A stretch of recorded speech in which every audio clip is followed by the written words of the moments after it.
Welcome to the NancoVerse podcast. It's the 9th of February 2022, and I want to start today's podcast by reading something that I came across on Instagram stories. It was a story of a person I admire a lot. His name is Major Abhinav Rawat, and he is an extremely inspirational person who has, who only posts really insightful stuff that can inspire a lot of people and can make their day better. And this particular post that he posted really resonated a lot with me, and I think it will resonate with you as well. So here it goes. The universe responds to your frequency. I'll repeat. The universe responds to your frequency. It doesn't recognize your personal desires, wants, or needs. It only understands the frequency in which you are vibrating at. For example, if you are vibrating in the frequency of fear, guilt, or shame, you are going to attract things of a similar vibration to support that frequency. If you are vibrating in the frequency of love, joy, and abundance, you are going to attract things to support that frequency. It's like tuning into a radio station. You have to be tuned into the radio station you want to listen to, just like you have to be tuned into the energy you want to manifest in your life. I think that's a beautiful quote, and I would highly recommend everybody to read this again, listen to this again, and even try and find this on the internet if you can. Thank you, Major Abhinav Rawat sir. You're an inspiration, and I really get very inspired and happy and driven when I read things like this on the internet, and it just makes me feel thankful about the fact that I'm following really good people on the internet who like to share these kind of things and make life better of the people around them, and most importantly their own lives, because I'm 100% sure sir is doing so well in his own life that he's actually able to give the fuel to other people to become a better version of themselves. And this is a good start to the podcast. I think I should do this more often. Read inspirational stuff, read stuff that actually can give us the fuel needed to attack the day and make it amazing. All right, and there are amazing news articles on in the world today. Lots happening. Lots is happening in the world, and here is something that is extremely personal to me, but is also of big importance to a lot of students, especially from the Delhi University. As a lot of students who might be listening to this already know that the Delhi University has been shut for the past 2 years or something because of the coronavirus pandemic. And I can only begin to imagine what kind of a psychological effect is that having on the students. Frustration is growing. There are protests that are happening by the students. They're on the streets. They want the colleges to start again. And I think that's only normal, man. I understand there's a pandemic and people are dying and all of these things, but think about those students. Think about the students who are not able to go to college. I graduated in 2016. I had good 3 years of my time in Delhi College of Arts and Commerce, and I cannot imagine doing college from my house. I mean, the whole point of going to college is to go to the campus, meet kids, interact with your professors, and actually do stuff. So I can totally imagine. There's a picture in the Indian Express on page number 4 of police pouring water on a man named Kamal Tiwari, a CYS's activist and a final year student of MA in Buddhist Studies after he doused himself with petrol. Which is so sad to hear, a young man trying to burn himself because he's not able to go to college. Let the man go to college, man. Let the women go to college. Let the trans go to college. We need people to get educated and open their horizons by meeting more people. And I understand there's a pandemic and there might be people who support a college ban, a college being shut for so long, or an entire university being shut for so long. Let me correct myself. But I think it's high time that people get to go to college. Something so basic. So this is a report by Aranya Shankar. Aranya Shankar. The headline reads, Frustration grows, protests escalate at Delhi University.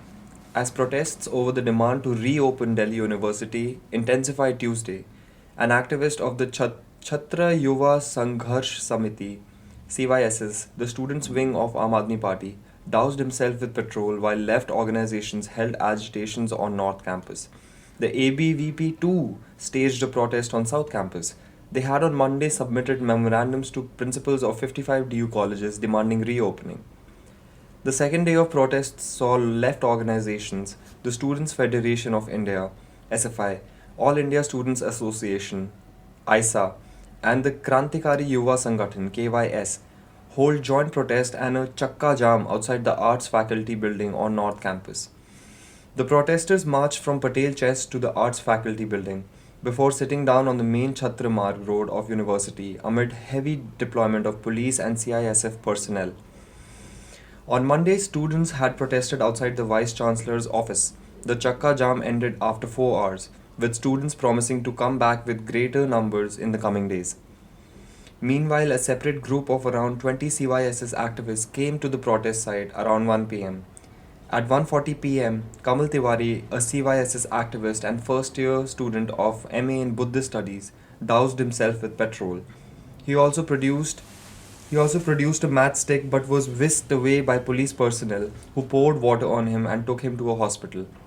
Thank you to Delhi police for saving this man's life, because sometimes when our emotions are high we make decisions that are not the best for us. And I'm really thankful to all the policemen who poured water on him and saved him from burns or saved him from killing himself. Thank you, Delhi police. But this is very hard hitting. So many students are suffering because of the university being shut, and I think it's high time that it's opened. One Kamal Tiwari tried to pour petrol over himself in order to torch himself. Immediately, he was stopped by police present at the spot and was removed from there and taken to HRH hospital. It is learned that the said liquor was mix of petrol and water. Further antecedents are being verified. He told reporters, "They have wasted 3 years of our lives. We have been sitting at home all this while." Later, speaking to the Indian Express, Tiwari said he was taken to Hindu Rao Hospital and left 4 hours later after receiving counseling. I am from Kanpur, quote, "I am from Kanpur. During my graduation from Motilal Nehru College, I barely attended college and then everything went online.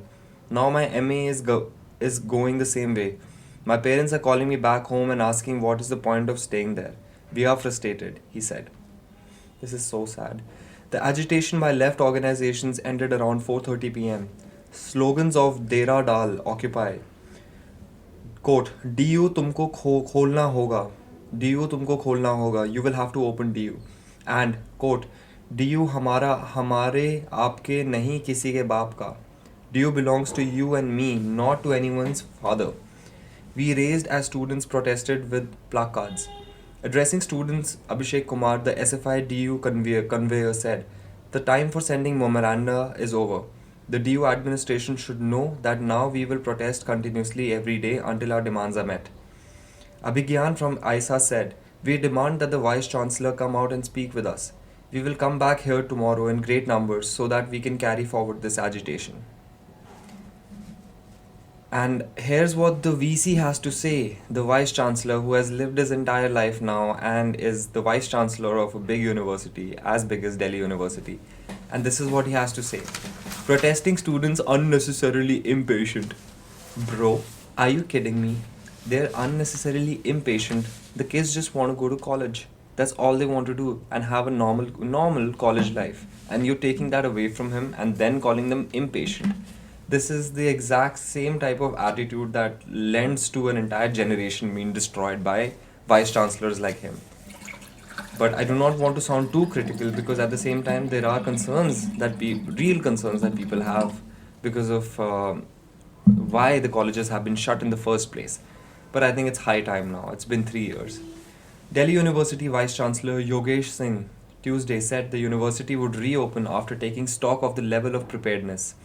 He said protesting students were becoming unnecessarily impatient, and that such a big decision required many factors to be considered. Sources said the issue may come up in the academic council meeting scheduled for Wednesday, even though it's not on the agenda. What kind of a lax attitude is this? I sometimes really don't understand. The AC meeting, Academic Council meeting, is primarily being called to discuss the undergraduate curriculum framework. Universities in the capital like JNU and Ambedkar University have already announced 100% reopening, thank God. However, Delhi University is yet to take such a decision. We are working on the modalities and preparedness in the various colleges of the university. Once we get any clarity on that, we will open the university. We have to reopen. There is no question of not reopening, Singh told the Indian Express. Singh also said the comparison could not be made with JNU as the universities had completely different structures and number of students. Quote, see the size of universities. Our challenges are very different. It is very easy to bring out a notice. It doesn't take any time. But if there is no preparedness, how will it work? Students have to come from different states. There are many issues associated with it. If we take an emotional decision and bring out a notice, what will happen to them? There are a good number of girls among them who have to come from far off places, he said. Quote, we have to see the larger picture. We are working on it. As soon as we feel confident and comfortable, we will open it. One of the main issues is hostel preparedness, but there is also sanitization of classrooms. Furniture has to be cleaned, etc. We are going by whatever the principals are telling us. Quote, he added. Singh said students' protests on reopening could have been dealt with by issuing a notice to pacify them, but that would not be correct. There is no question of not opening the university. The only thing is, students are unnecessarily becoming impatient. Man. The proctor told them we are opening the university, but they need to wait for a little bit. We could have evaded responsibility by simply taking out a notice, but that serves no purpose. Just do your job quicker, man. You have to clean some tables, just do it. I have been a student of Delhi University and I can vouch for one thing. As high the cutoffs are, there is also a very high level of laxity when it comes to the administration. People do not take their jobs very seriously out there because they are being paid by the government and they just sit on their asses and don't get stuff done. That's why people get impatient because you don't do your job. You just have one job, man. Just clean some tables. Earlier, DU registrar had said meetings were on with principals to decide on when to reopen. We are trying to see when we can open, but we will not do it immediately because we don't want to panic students. We will give at least 7 to 10 days notice. It is not fair to compare JNU with DU because JNU's total student strength is around the same strength of one DU college. We have around 65% students from outside. Where will they stay? We need to consider all these factors, he had said. Okay, so there might be some point in what he's saying, but also I do feel that it is high time that they work quicker and make sure that the university is open, colleges are open, and students get to go to a damn class and go to the campus so that they're able to interact with other kids and have a good college life instead of just putting petrol on themselves and burning themselves to death because they're not able to go to college. This must be so sad for the kids. I cannot even begin to imagine. I'm on some selfish level thankful that my graduation is done and I do not have to study in these times when everything is online, which I really feel there is no point to. Like, I really do not think. I don't know what your thoughts are on this. If there are any students listening to this, please do let me know if online classes are in any shape, way, or form better than offline classes. I mean, first of all, I think the point of being a college student is really, really not about the classroom, the things that they learn in the classrooms. It is also about the experience. So if the experience is being taken away from you, I can only imagine that people would get impatient. So I really hope and pray, and I will be tracking this story. I really hope and pray that that Delhi University is opened ASAP, and that students are able to go to college, and the protests come to an end, and kids get a resolution quick enough. And Vice Chancellor, sir, here's my message to you: do your job quicker. Yes, people are getting impatient because you're not doing your job quicker. So do it quicker. This is the need of the hour. Thank you. Moving on, I'd like to bring my focus to news, which I think is extremely important from a national perspective. There has been a standing committee that is demanding the increase in MNREGA, which is Mahatma Gandhi National Rural Employment Guarantee Scheme. Yeah, MGNREGA, Mahatma Gandhi National Rural Employment Guarantee Act. Sorry, and is wanting the guarantee days to increase from 100 to 150 days under the Rural Job Guarantee Scheme. The standing committee has reviewed the implementation of the MNREGA at a time when the scheme has seen unprecedented demand for work. In the last financial year, 389.1 crore person days were generated and 7.55 crore households, 11 crore individuals, availed the scheme. Damn, that's a lot of crores. Besides the budgetary allocation, the scheme faces several issues such as demand for linking of wage increase with consumer price index instead of consumer price index based on agricultural labor, which has a very old base. In addition to this, there have been demands for allowing agricultural work under MNREGA, which is fascinating that it's not allowed. Damn. Observing that the MNREGA is a last quote fallback option for many in the rural areas, a parliamentary committee has recommended increase in guaranteed days of work from 100 to 150 under the Rural Job Guarantee Scheme. The recommendation comes at a time when the job scheme has become a safety net for migrant workers who returned to their villages during COVID-19 and the demand for work under it reached an all-time high in the last financial year. In its report, which was tabled in Lok Sabha on Tuesday, the Standing Committee on Rural Development and Panchayati Raj, headed by Shiv Sena member Pratap, Pratap Rao Jadhav, also said that the budgetary allocation of a scheme of such an enormous magnitude should be done in a more pragmatic manner, so that there is no dearth of funds in mid-year and flow of funds for payment of wages and material share is maintained seamlessly. In the Union Budget 2022-23, there was no increase in the allocation of MNREGA, with the Finance Ministry retaining it at 73,000 crore for the next financial year. Damn, that's a lot of 73,000 crore.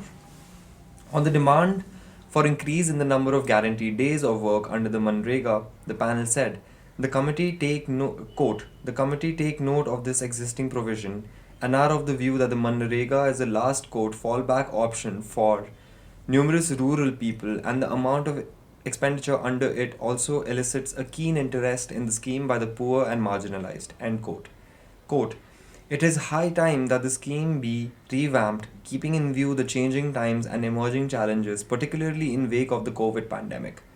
In view of such background, the committee are of firm opinion that the need of the hour is to further diversify the nature of work under MNREGA in such manner and through such mechanisms which could also propel the number of guaranteed working days under MNREGA to at least 150 days from the current 100 days. It said in its report, quote, critical evaluation of Mahatma Gandhi National Rural Employment Guarantee Act. Therefore, the committee strongly recommend the Department of Rural Development to review the scheme of MNREGA in such a way which could ensure an increase of guaranteed days of work from 100 to 150 days. The committee also recommended the Rural Development Department to review its budgetary demand pertaining to MNREGA and ensure that agreed to labor budget is made at concerned level keeping in view the expenditure of previous years. The committee finds that since its inception and particularly during the last 4 to 5 financial years, it has been seen through the analysis of budget estimate that each time there has been a sustainable hike at the revised estimate stage, further augmenting the budgetary allocation of the scheme. The panel said, citing National Rural Employment Guarantee allocation figures for recent years, it said, the financial year 18-19, the base estimate, the budget estimate, BE, was hiked from 55,000 crores to 61,830 crores, from 60,000 crores to 71,000 crores in 1920, from 61,500 crores to 1,11,500 crores in 2021, while during the ongoing financial years 21-22, from the allocated budget estimate of 73,000 crores, rupees 52,000 crores have already been spent by 1st of September 21 in only 6 months. Quote, thus the committee are of the view that the scheme is definitely showing an increase in demand. Moreover, it is also quite perplexing as to the rationale behind keeping the budget estimate for 2021 and 2021-22 at 73,000 crores, while in the previous financial year the expenditure was to the tune of 1,11,170 crores. This is insane. 1 lakh 1,11,170 crores expenditure on MNREGA. I'm hoping all of this money went to the workers. I really, really hope. I do not know how much of it actually ended up in the hands of the people who worked, but I really hope it did. Quote, even after acknowledging the fact that the last financial year 2020 to 21 witnessed a surge in demand due to reversed migration of workers from urban areas back to rural locations and their dependence on MNREGA as a last resort of solace, and also taking note that the MNREGA is a demand driven scheme, the committee are still of the view that budgetary allocation of such a scheme of such enormous magnitude should be done in a more pragmatic manner so that there is no dearth of funds in mid-year and flow of funds of payment of wages, material share, etc. is maintained seamlessly, the panel said. I think this is news which is of extreme importance to a lot of people, especially from the rural areas. And I do not know how much of an effect will it make from guarantee days of work from 100 to 150. But I do feel like having a little bit of empathy in these things is very important because we really, especially people in the urban areas who earn good wages, don't really understand the value of another 50 days of work for somebody who's not making so much money, especially during these times when incomes have gone down and people are really suffering. So, yeah, very interesting from the parliament. I would want to see how this further develops. Moving on, there's an extremely sad news that has come from regarding the Indian Army. Although it is kind of a good news in a bad news, and it says Arunachal avalanche, bodies of seven soldiers found. The Indian Army has recovered the bodies of 7 Indian Army personnel who were reported missing in an avalanche in Arunachal Pradesh's Kameng sector on Sunday, the force said on Tuesday. The bodies are being brought back to the nearest army facility. The army said that 7 personnel were on patrol in the high altitude area of Kameng when an avalanche struck on February 6. The quote, search and rescue operations were launched immediately, including airlifting of specialized teams. It said in a statement, adding that the operations have now concluded and the quote, bodies of all 7 individuals have been recovered from the avalanche site. Quote, unfortunately, despite the best efforts of everyone involved, all 7 have been confirmed deceased. Jai Hind, so happy. I'm so sad to hear this. The army said without releasing the soldiers' names. The area where the avalanche struck is located at an altitude of 14,500 feet and had been witnessing bad weather with heavy snowfall for the last few days, according to the force. The bodies of the soldiers are currently being transferred from the avalanche site to the nearest army medical facility for further formalities. High altitude patrols can be perilous. The last such incident occurred in May 2020 when 2 army soldiers were part of a patrol cum snow clearing party died after they were caught in an avalanche in Sikkim. According to the data shared by the government and parliament in February 2020, the army lost 6 personnel to avalanches and snow slides in Siachen Glacier in 2019 and 11 others in other parts of the country. The government had said that all personnel of the armed forces inducted into high altitude regions are provided adequate training in mountain craft, icecraft, and survival in glaciated terrain and mountain coping with any eventuality like avalanche, and are also taught to handle medical emergencies. They are, quote, suitably equipped to undertake the operational challenges, end quote, and modern equipment like helicopters, unmanned aerial vehicles, snow scooters, avalanche detectors, and mountain clothing and equipment are used by them. But I am extremely saddened to hear this and also kind of happy that at least their bodies have been found. And you know, news like this makes me really weak in my knees because our soldiers are out there. They're out there protecting our borders, they're protecting us, and the least we can do is give them a salute and thank them for their service.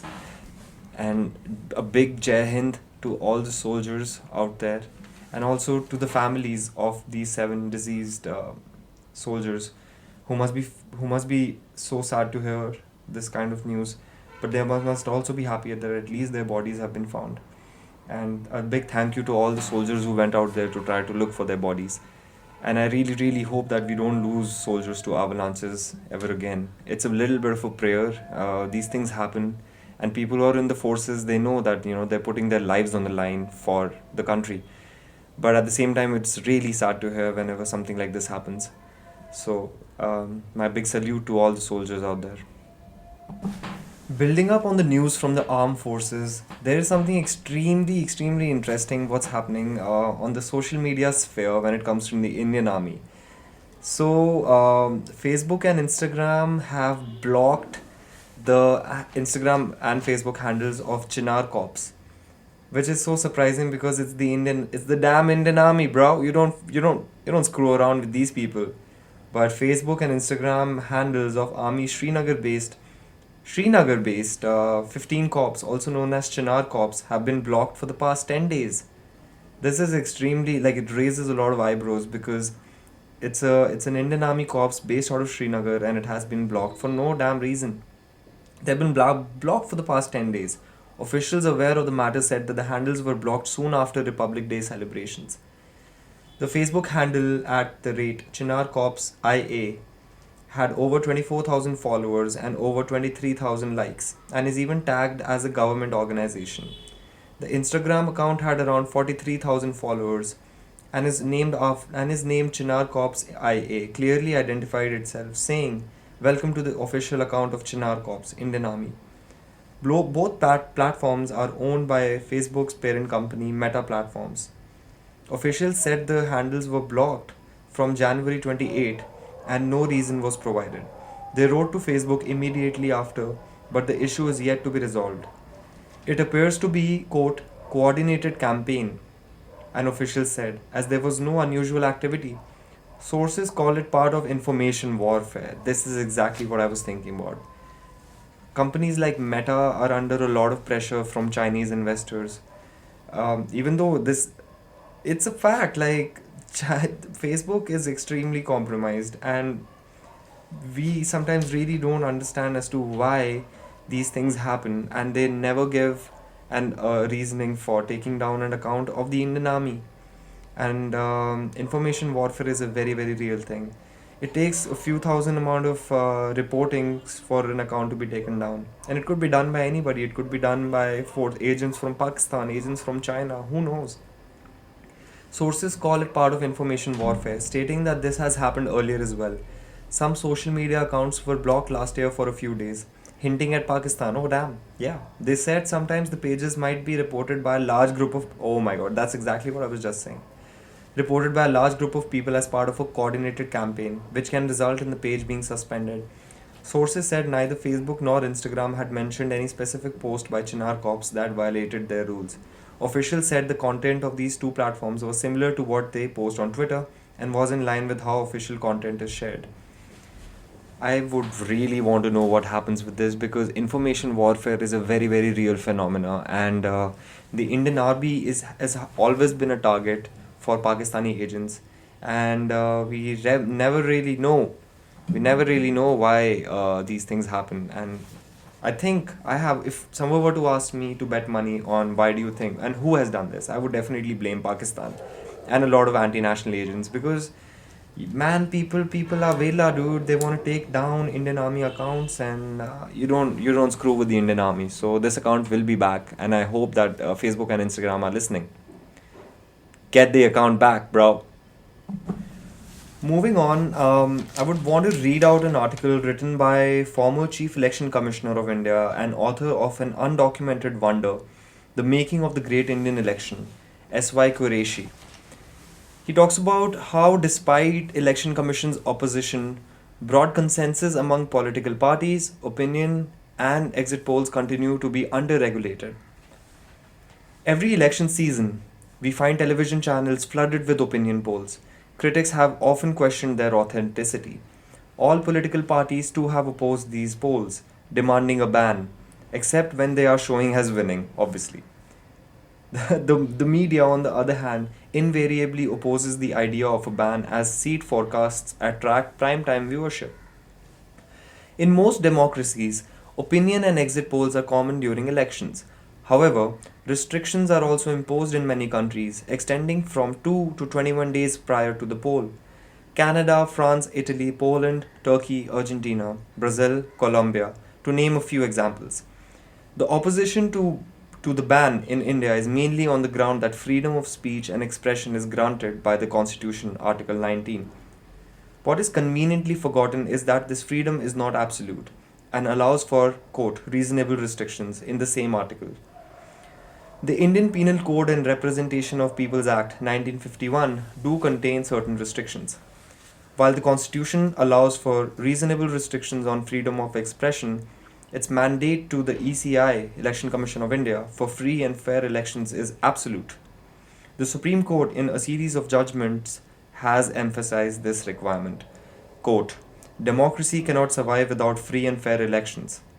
Union of India versus ADR 2003. Quote, free and fair elections is the basic structure of the Constitution. The heart of the parliamentary system is free and fair elections. Why does the ECI feel that opinion polls interfere with free and fair elections? Having seen court paid news in action, it apprehends that some opinion polls may be sponsored, motivated, and biased. Also, almost all polls are non transparent, providing little information on the methodology. With such infirmities, many court polls amount to disinformation that can result in quote undue influence, which is an quote electoral offense under IPC 171. It is a quote corrupt practice under section 123 of the RP Act, Representation of People Act. The demand for a ban on opinion polls is not new. At two all-party meetings called by Election Commission in 1997 and 2004, there was unanimous demand for such a ban. The difference of opinion was only on whether the ban should apply from the announcement of the poll schedule or the date of notification. In 1998, the Election Commission of India issued guidelines that were challenged in the Supreme Court. A five-judge constitution bench asked the Election Commission of India how it would enforce these decisions in the absence of a law. Realizing its weakness, the ECI withdrew the guidelines till a law was made. Unfortunately, this left the constitutionality of the issue undecided. The matter resurfaced in 2008 when many political parties came to ECI demanding a ban on opinion and exit polls. The ECI advised them that they need to raise it in Parliament, as it required legislative amendment. The Election Commission even vetted a draft on the proposed amendment. Surprisingly, Parliament banned exit polls but not opinion polls. It is not clear why the parties who were unanimous in demanding the ban on both opinions and exit polls did not pass it in Parliament in its entirety. Doublespeak, very common from politicians, unfortunately. In 2013, the debate on banning opinion polls was revived when the Law Ministry advised the ECI to once again seek the view of all political parties. 15 political parties responded, all but one, BJP, supported a ban. It was interesting to watch the debate on the subject in the media. All the participants, media, pollsters, and jurists were heard supporting the opinion polls, yet admitting the presence of serious flaws. The ECI and political parties are not alone in doubting the integrity of opinion polls.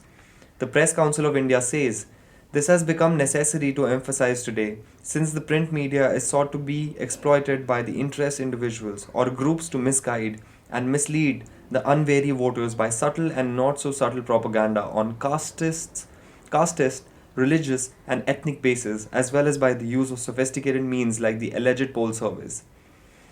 In early 2014, a sting operation by a television news channel caused quite a stir. As many as 11 polling companies were caught red-handed fraudulently manipulating surveys. Damn, man. These polling agencies were willing to manipulate the margin of error, victory margin for candidates, seat projections for a party, or hide negative findings. Unfortunately, this expose did not receive the attention it deserved. What is the way forward? Ideally, an independent regulator like the British Polling Council would be a viable option. All polling agencies must disclose for scrutiny the sponsor, besides sample size, methodology, time frame, quality of training of research staff, etc. India could set up its own professional body on the same lines. After the Bihar 2015 election, Six leading agencies had spoken about the possibility of starting a self regulatory body, the Indian Polling Council. Over 6 years, there is no progress. A related issue is exit polls, which were banned by amendment to the Representation of People Act in 2008, making both the conduct of the polls and their dissemination illegal. However, the media has regularly flouted the law by conducting exit polls on poll days, though airing the results only after the closure of the poll on the last day. Surprisingly, the ECI continues to overlook this violation. In fact, the ECI order allows the dissemination of the exit poll results half an hour after the end of polling on last poll day. It makes no mention of the ban on the conduct of the poll itself, which is expressly prohibited by law. Thus, ECI guidelines stand opposed to the provision of the law. This is creating confusion. Many young researchers have been arrested by the police for violating the law. This must stop. This is actually quite a fascinating topic that I don't have many opinions on. All the same time, I feel people should be allowed to vote for who they want to vote for after doing a due diligence of the candidates that are fighting the elections from their respective constituency. I really feel that there is a big gap in between the information about the candidates and what are their credentials, what are their criminal records, how much money do they own, what kind of work have they done. A lot of times we want to vote for BJP, Congress, AAP, whoever these parties are, without really understanding who the candidate is. So I think when it comes to voting literacy, it's kind of important for people to understand that who you vote for makes a big difference, irrespective of which party they come from. And when it comes to exit polls, I feel I really don't know. Like, if you've already voted, how much of a difference does it make if you tell somebody that you voted for, say, BJP, but if you actually voted for somebody else, or vice versa? So, yeah, it's quite interesting. S.Y. Qureshi. I would love to speak to him. His book is called Undocumented Wonder: The Making of the Great Indian Election. I would definitely love to go through this book and maybe get in touch with Sir and have a conversation about this. Now, moving on to a news piece that affects me quite directly. It talks about the accreditation. How do you pronounce this? Accreditation of journalists. And yeah, this is quite personal because I've studied journalism, and I don't know if I could be considered a journalist because I really haven't worked for any media house, but I am very interested in talking to people and documenting stories. I actually did not know that the government accreditates journalists, and this is quite fascinating. The government has issued a new policy on accreditation of journalists, and they've introduced an entire section about reasons that can result in suspension of the accreditation. Damn, I really need to understand how this word is pronounced. Anyway, so what has changed? The new policy prepared by Ministry of Information and Broadcasting and issued by the PIB, Press Information Bureau, lays down guidelines on how PIB accreditation will be granted to eligible journalists. At the moment, there are about 2,457 PIB accredited journalists in the country. 2,457. Okay. For the first time, it specifies conditions that can result in the journalist losing accreditation. If a journalist, quote, acts in a manner which is prejudicial to the sovereignty and integrity of India, the security of the state, friendly relations with foreign states, public order, decency or morality, or in relation to contempt of court, defamation, or incitement of an offense, end quote, her accreditation can be cancelled. Interesting. These are the grounds for cancellation. The previous policy issued in 2013 had stated, under general terms of accreditation, that accreditation shall be withdrawn as soon as conditions on which it was given ceases to exist. Accreditation is also liable to be withdrawn, suspended if it is found to have been misused. The new policy has 10 points that may result in the accreditation being cancelled, including if a journalist is charged with a serious cognizable offence. What concerns does this raise? One of the core responsibilities of a journalist is to expose wrongdoing. That's true. You have to expose wrongdoing, and I don't know how many journalists are doing this today, um, especially considering the financial interests of so many of them. Whether by public officials, politicians, big businessmen, corporate groups, or other people in power. This could result at times in such powers trying to intimidate journalists or to block information from coming out. A common tool used by powerful people is filing of defamation cases against journalists and media platforms. Now, defamation has been made one of the provisions that can lead to cancellation of accreditation, which goes against the total point of journalism because journalists fight against the powerful, and if the powerful decide to put a case on the journalists, then their accreditation will be taken down. So, what is the whole point of this? Journalists can often report on issues and policy decisions that the government may not like. The new policy's provision about acting, quote, in manner which is prejudicial to the sovereignty and integrity of India, the security of the state, friendly relations with foreign states, public order, decency, or morality, or, quote, incitement of an offense. This is where the problem lies, I feel, can be subjective. The policy is silent on who will decide if a journalist's conduct violates any of these conditions. Any investigative story on sensitive issues could be held to be in violation of any of these provisions. Who is liable for accreditation? Who is eligible? Sorry, I'm so sorry. Who is eligible for accreditation? There are multiple categories, but a journalist needs to have a minimum 5 years professional experience as a full time working journalist or a camera person in a news organization, or a minimum of 15 years as a freelancer to become eligible. So it's 5 years if you're working for an organization and 15 years as a freelancer to become eligible.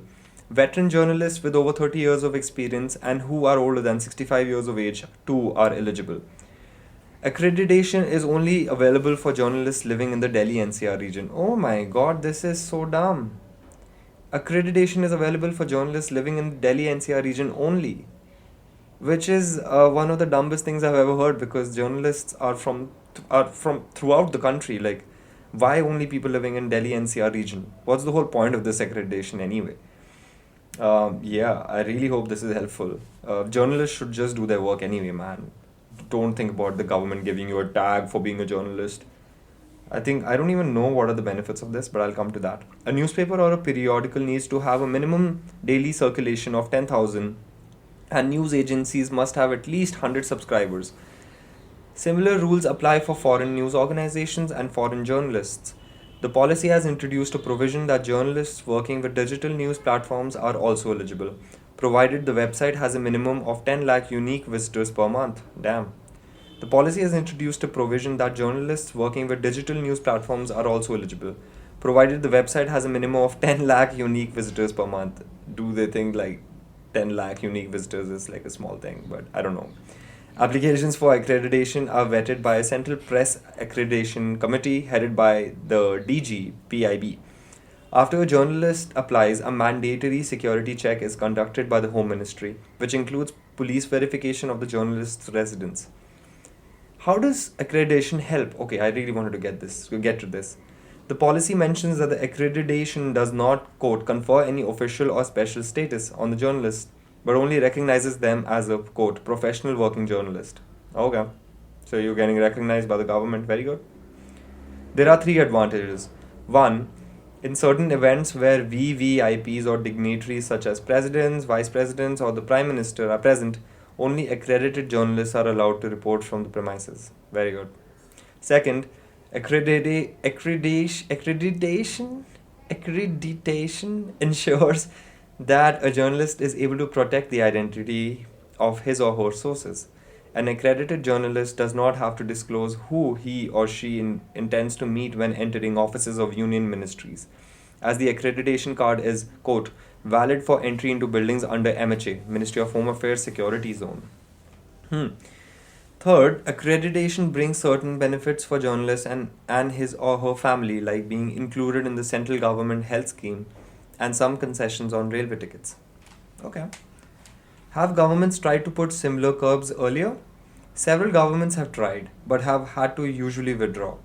In 2018, during its first term, the NDA government introduced fake news guidelines, proposing that a journalist's accreditation can be suspended and even permanently cancelled if media regulatory bodies adjudge that the journalist had propagated fake news. The order was withdrawn. In 2017, the Rajasthan government brought in a bill to protect the state officials from, quote, scurrilous and non substantiable charges, end quote. It entailed a jail term for a maximum of 2 years and a fine. The bill was withdrawn, thank God. In 2012, during the UPA regime, Congress leader Meenakshi Natarajan wanted to introduce a private member's bill in Lok Sabha, which proposed setting up a media regulatory authority with powers to ban or suspend coverage of an event or incident that, quote, may pose a threat to national security from foreign or internal sources. Eventually, Natarajan did not introduce the bill, and her party too distanced itself from it. Former Prime Minister Rajiv Gandhi, whose government was rocked by corruption allegations, had proposed a defamation bill in 1988, which would make publication of imputations falsely alleging commission of offences by any person as an offence. End quote. The bill, eventually withdrawn, proposed a jail term for up to 5 years for defamation. Damn, man. Defamation is actually quite a double edged sword because the powerful use it against journalists, and journalists don't really make that much money, let's be honest. Like, most of them are either working for compromised organizations and freelancers themselves. I don't know how much money they make, but powerful people make a lot of money, and filing a case on those people is extremely easy, especially if you're a driven journalist that wants to bring the truth out. And if that truth doesn't serve the purpose of the powerful, then they can take you down. So I really don't know how much teeth can be uh, can be exercised by the government because of their accreditation given to journalists. But I hope but I hope that it is not used against real journalists who are breaking stories against the corrupt, powerful, and bringing people to authority, bringing people to accountability. Moving on to something that I'm extremely interested in, which is the China-Russia relationship. China-Russia relationship, I think, could define the future of the 21st century because these are two nations that are they have interests in taking the US down, and they have personally been they have they are at least from the outside they seem to be very good friends, and they have common interests, and they share a very very long border as well, and a common history. Vladimir Putin and Xi Jinping both are extremely powerful leaders in their nations and in the world as well. And I've been following the Ukraine, Russia, United States conflict. So I feel the China and Russia relationship could be a defining relationship in this entire situation and also in the future. So I would want to read this simply put in the explained section of the Indian Express, written by Nirupama Subramaniam. The China-Russia relationship. Xi is seemingly with Putin against the US, as we all kind of would think. But the relationship between their countries is complex. Their interests do not always converge. The situation in Ukraine is fluid, and all parties are hedging their bets. President Vladimir Putin's show of strength with Xi Jinping in Beijing last week amid the standoff with NATO on Ukraine was intended to demonstrate that Russia and China were on the same page on the core interests of upholding international equity and justice in the face of US unilateralism, and supported each other against external interference and regional security threats. The joint statement issued after summit titled International Relations Entering a New Era and Global Sustainable Development hailed the new interstate relations between Russia and China superior to political and military alliances of the Cold War era, and said the friendship had, no limits and no forbidden areas of cooperation. Damn. Despite being together in rejecting US unipolarity, the relationship between Russia and China is complex and layered. Each has its distinct worldview and specific interests in its geographical region and its own battles to fight. Mistrust to cooperation. Relations between China and the former Soviet Union were frosty, marked by mistrust and doctrinal differences for most of the Cold War decades. The change came in 1989 when Mikhail Gorbachev became the first Soviet leader to land in Beijing since Nikita Khrushchev in 1958. The visit took place in the midst of the Tiananmen Square student protests, but Gorbachev held off from saying anything that would anger his hosts. Gorbachev and paramount leader Deng Xiaoping declared, quote, mutual respect for sovereignty and territorial integrity, mutual non aggression, non interference in each other's internal affairs, equality and mutual benefit, and peaceful coexistence as the basis of their bilateral relations. A decade after the Soviet Union broke up, disappointed and humiliated by the way the West had downgraded it, and deep in economic crisis, Russia under Putin's first presidency turned to China under Xi Zemin. In 2001, the two countries signed the Treaty of Good Neighborliness and Friendly Cooperation, paving the way for expanding economic and trade ties, including sales of defense equipment and energy by Russia to China, and Russia's backing for China's position on Taiwan. The George W. Bush administration was not perturbed and said this was not an alliance against the US. Last June, the two countries extended the treaty to a virtual meeting between Putin and Xi. Putin told Xi that the Russian Chinese coordination plays a stabilizing role in world affairs, and China's president said their countries had, quote, set an example for the formation of a new type of international relations. Together against US. Russia's 2014 annexation of Crimea in Ukraine led to a sharp downturn in Moscow's ties with the US, NATO, and Europe. This was also the turning point in Russia's ties with China, which revealed the possibilities, potential, and the limits of the relationship. When the US, EU, Australia imposed sanctions on Russia, Putin turned reflexively to Beijing. Over the next year, Russia opened its door wide for Chinese investments and struck a $400 billion deal for Gazprom, the Russian state monopoly gas exporter, to supply 38 billion cubic meters annually to China for 30 years from 2025. That's a lot of gas. 38 billion cubic meters.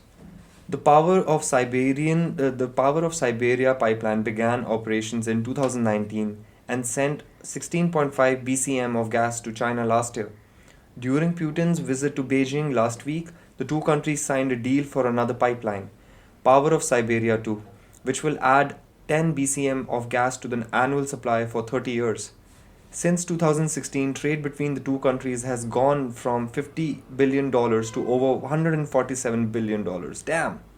And within 5 years, they've increased their trade by over $100 billion. That's very impressive. China is now Russia's largest trading partner towards a modus vivendi in Central Asia. The two countries agreed to work towards speeding up the linking of the Russia led Eurasian Economic Union and the Chinese Belt and Road Initiative. Russia led Eurasian Economic Union and Chinese Belt and Road Initiative. With their ties closer than ever before, the crisis in Ukraine has been an opportunity for each country to express solidarity with the other's grievance against the US. Should the West impose financial and banking sanctions on Russia, Beijing is expected to assist Moscow, perhaps with alternative payment methods.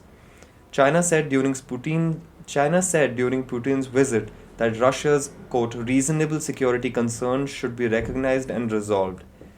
An apparent reference to Ukraine's interest in joining NATO and the joint statement backed by the Russian opposition to any expansion of the Western military alliance in Europe. Russia reaffirmed support for the One China principle and opposed any form of independence for Taiwan. The statement also hit out, quote, against the formation of closed bloc structures and opposing camps in the Asia Pacific region, and, quote, the negative impact of US Indo Pacific strategy. Different interests. And yet, as several observers have pointed out, the China Russia Compact is not yet a formal security alliance against the West, nor is it an ideological partnership. The joint statement referred to NATO's expansion but did not mention Ukraine. Back in March 2014, in the vote of United Nations Security Council resolutions on the referendum in Crimea that was used by Putin as an excuse to annex the Black Sea Peninsula, China had abstained, and despite the recent Bonhomme, has not recognized Crimea's accession to Russia. China's main security interests lie in Asia. Russia's are in Europe. From Putin's demands in ongoing negotiations with the West, it is clear that he is seeking the restructuring of European security.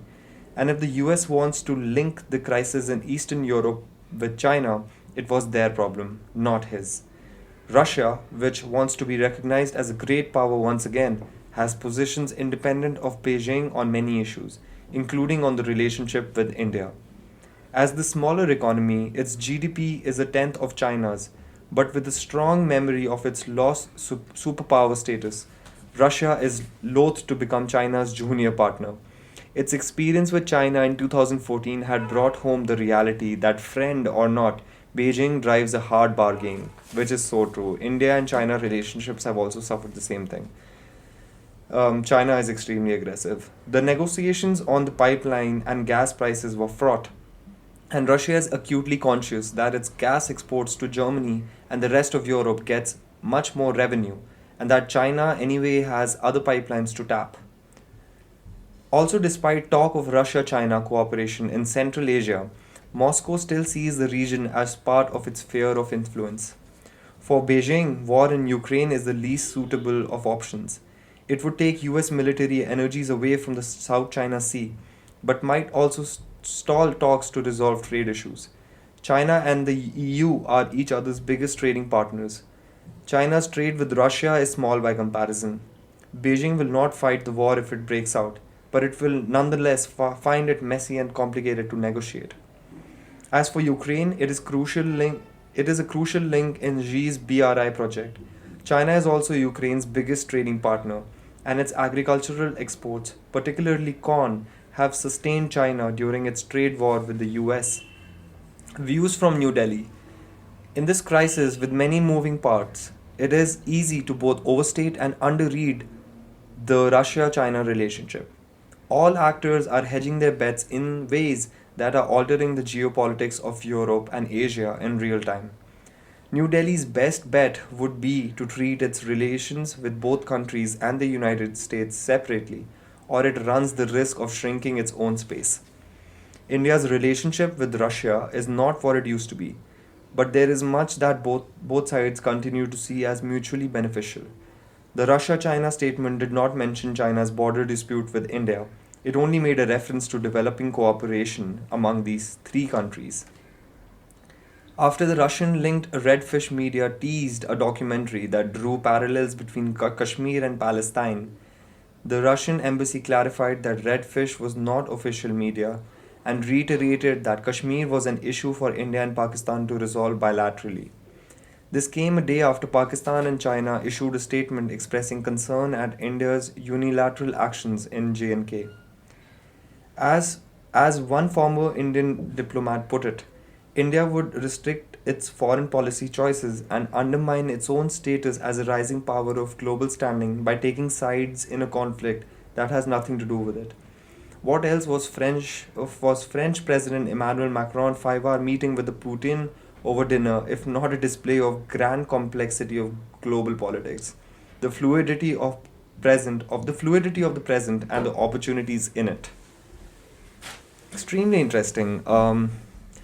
Russia and China, two great powers, combined by their concerns for the United States and also dealing with their own cultural differences, and how much Russia exports so much gas to Germany and European countries, and is now also exporting gas to China. So Russia does have a lot of say in these relationships, but China, on the other hand, is the big economy when it comes to manufacturing, supply chain management, and all of these other factors, where it has like such a strong hold.